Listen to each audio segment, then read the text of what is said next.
नमस्कार, स्वागतम। आज हम एक ऐसे प्रयोग, एक ऐसी विधि की चर्चा करेंगे जिसका नियमित पालन करने से हमारा ओज, हमारा तेज नित्य प्रति बढ़ता रहेगा। हमारा प्रभाव क्षेत्र यानी कि हमारा प्रभामंडल यानी कि हमारा ऑरा अत्यधिक शक्तिशाली होगा। हमारे संपर्क में जो लोग भी आएंगे वो हमारे इस ऑरा के प्रभाव से निश्चित ही हमारी बातों को सुनेंगे, हमारे आकर्षण में बंधे रहेंगे। ये एक विशिष्ट प्रकार का वैदिक प्रयोग है जिसके विषय में बहुत कम जानकारी है, बहुत कम प्रचलन में है और बहुत ही कम लोगों द्वारा प्रयोग किया जा रहा है। कैसे?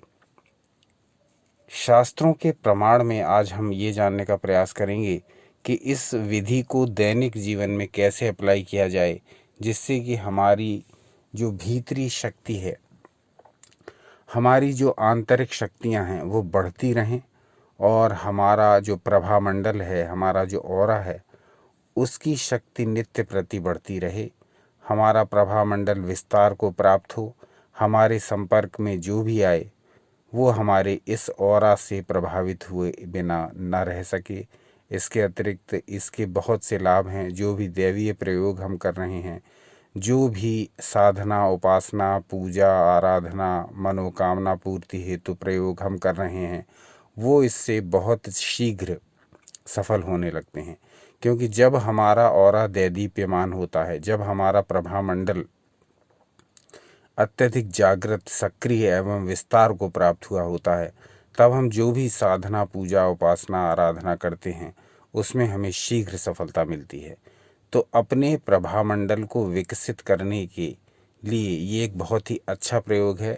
विस्तार से इसकी चर्चा करेंगे और वो भी शास्त्र प्रमाणों के साथ। आप चाहें तो इसे अपने दैनिक जीवन में स्थान दे करके इस प्रयोग की सार्थकता को अपने ऊपर अनुभव कर सकते हैं, स्वयं इस बात को सिद्ध कर सकते हैं। तो सबसे पहले आ जाते हैं पहले वाक्य पर, पहली ऋचा पर, जो हमने लिया है अथर्ववेद से और प्रदर्शित हो रहा है आपकी स्क्रीन पर। अथर्ववेद का जो ऋचा है वो आपकी स्क्रीन पर प्रदर्शित हो रही है। इसमें कहा गया, नयनम रक्षासि न पिशाचः सहन्ते देवनामोजः प्रथमजम ये तत्। अब इसका अर्थ समझ लेते हैं। संग्रह किए हुए हिरण्य की अग्नि में सभी पाप रूपी तिनके तुरंत भस्म हो जाते हैं। यह स्वर्ण देवों का प्रथम तथा सर्वश्रेष्ठ ओज है। अब यहाँ समझ लीजिए, सुवर्ण किसको कहा गया? यहाँ सुवर्ण कहा गया है शुक्र को, रेत को या वीर्य को। तो ये ब्रह्मचर्य की महत्ता को स्पष्ट रूप से परिलक्षित करता है। शुक्र की मात्रा यदि हमारे भीतर पर्याप्त है, ब्रह्मचर्य का हमने पालन किया हुआ है, तो ये ओज हमारे भीतर स्वाभाविक रूप से आने लगेगा। तो ये तेज हमारे भीतर स्वाभाविक रूप से आने लगेगा। इस तेज के बारे में कहा गया है कि ये देवताओं का प्रथम और सर्वश्रेष्ठ ओज है, जो कि प्राप्त हुआ है ब्रह्मचर्य से। तो ये अथर्ववेद की एक ऋचा थी। इसके पश्चात दूसरा प्रमाण प्रस्तुत करेंगे। इसको लिया गया है शतपथ ब्राह्मण नामक ग्रंथ से। आपकी स्क्रीन पर हो रहा है प्रदर्शित। देखते हैं इसमें क्या कहा गया। इसमें कहा गया है, क्रतुदक्षौ ह वायस्य मित्रावरुणौ मित्र एव क्रतुर्वरुणो दक्षः। शतपथ ब्राह्मण के वाक्य हैं ये, और इनका अर्थ समझने का प्रयास करते हैं। इनका अर्थ जो बताया गया है वो है कि क्रतुदक्ष प्राणापान यानी प्राण और अपान, मित्र और वरुण ये द्वंद्व हैं। अपान से प्राण की ओर ले जाने वाली वायु हमारे स्वास्थ्य को प्रदर्शित करती है, हमारे स्वास्थ्य को संदर्भित करती है। दक्षिण से उत्तर को चलने वाली प्राणवायु मातरिश्वा कहलाती है। अपने शरीर में स्थित इस वायु की सहायता से ही कोई भी मनुष्य ऊर्ध्वरेता हो सकता है, इसकी सहायता के बिना नहीं। अब इसी में जो छुपे हुए अर्थ हैं वो आपके समक्ष खोलते हैं। इसमें कहा गया कि स्वाधिष्ठान का स्थान दक्षिण है, मस्तिष्क उदीची दिशा है, स्वाधिष्ठान वीर्य का यानी शुक्र का यानी कि सीमन का क्षेत्र है। यहाँ से प्राण जब मस्तिष्क की ओर प्रवाहित होता है तभी पुरुष ऊर्ध्वरेता कहा जाता है, तभी पुरुष ऊर्ध्वरेता बनता है। स्वाधिष्ठान प्रदेश में जल तत्व प्रधान है और हमारा शुक्र वीर्य या रेत भी जल का ही रूप है।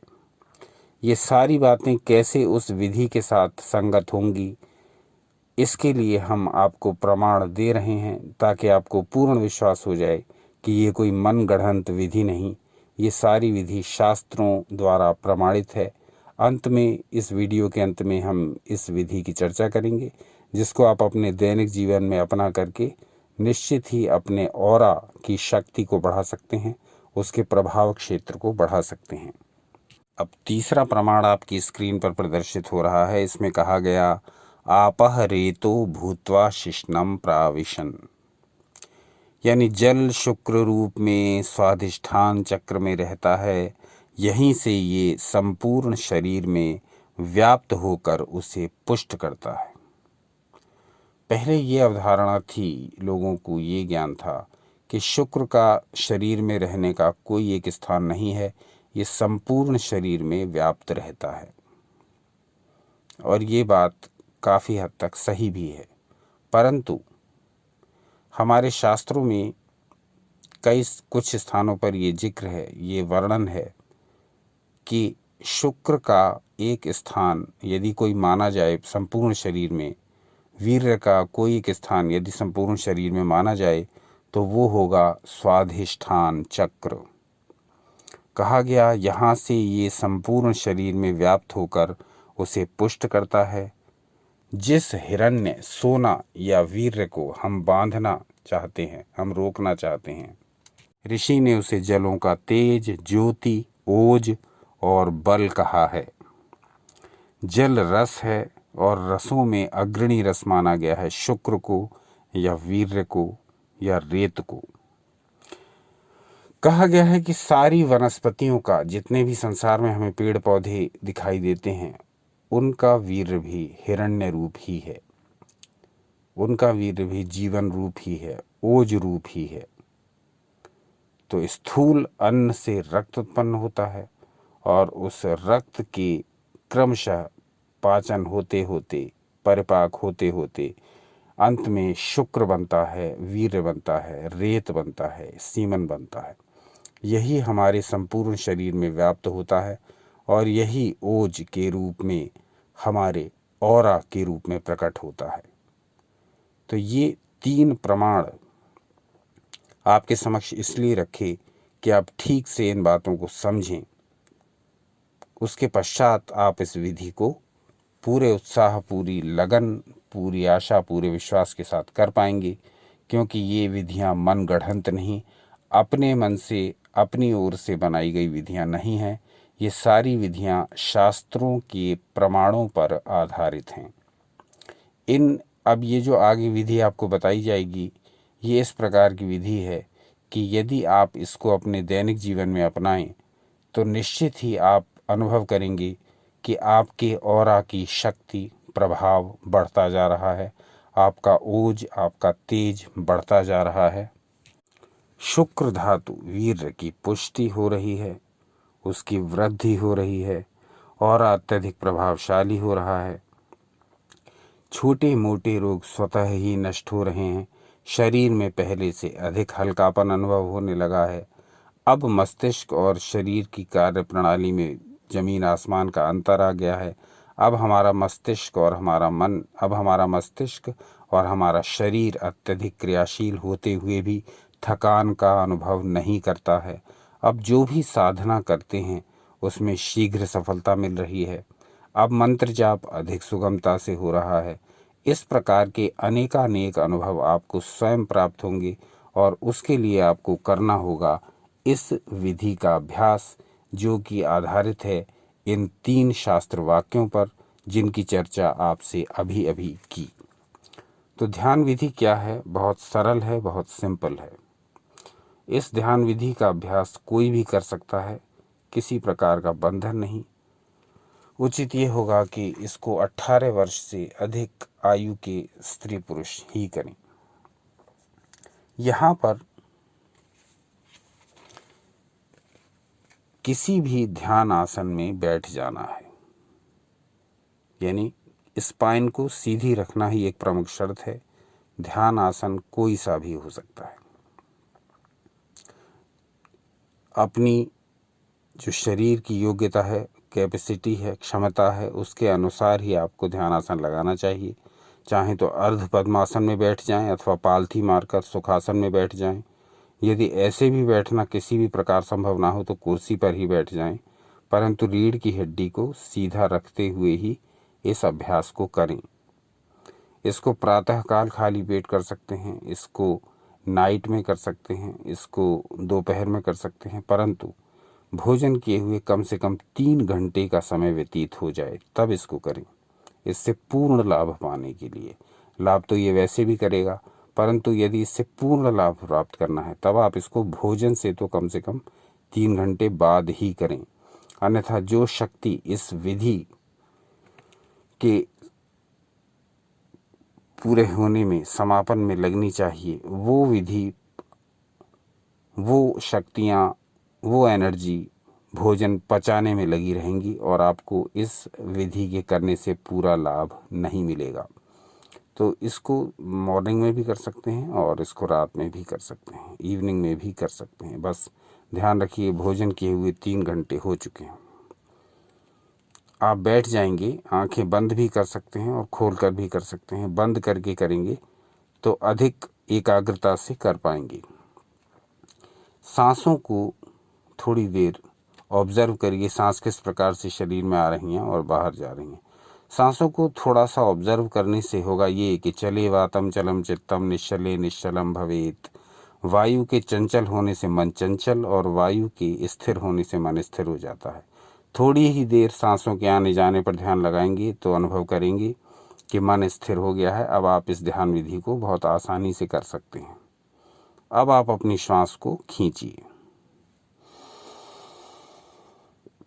अब अनुभव करिए कि ये सांस नाभि से 1 अंगुल नीचे तक जाकर एक पॉइंट पर रुक गई है। जो लोग चक्र ध्यान करते हैं वो स्वाधिष्ठान चक्र की कल्पना करके भी इसका ध्यान कर सकते हैं, अन्यथा ये सामान्य लोगों के लिए प्रयोग है। जो चक्र साधना करते हैं वो स्वाधिष्ठान चक्र की कल्पना ही करें नाभि के नीचे वाले स्थान पर। परंतु जो लोग इस प्रकार की कोई साधना नहीं करते, सामान्य रूप से इसका प्रयोग कर रहे हैं, वे श्वास को पूरा खींचें और नाभि के 1 अंगुल नीचे एक बिंदु की कल्पना करें। उस बिंदु पर जाकर ये सांस हमारी रुक गई है। ये सांस हमारी रुक गई है। अब हमारी सांस जहाँ रुकी हुई है वो बिंदु, उस बिंदु का रंग आप कोई भी सोच सकते हैं। वो बिंदु, उसके अंदर स्थित है पूरे शरीर को कंट्रोल करने वाली ऊर्जा, और वो बिंदु उस ऊर्जा, उस ओज, उस एनर्जी को मेरे पूरे शरीर में बराबर बराबर वितरित कर रहा है। यानी मेरे शरीर के हर अंग में वो ऊर्जा यहाँ से जा रही है, जब तक मेरी सांस के साथ संबंध है इस बिंदु का। सांस को यथाशक्ति रोक कर रखें, जितनी देर इजीली रोक सकते हैं। उसके पश्चात सांस को धीरे धीरे बाहर कर दें।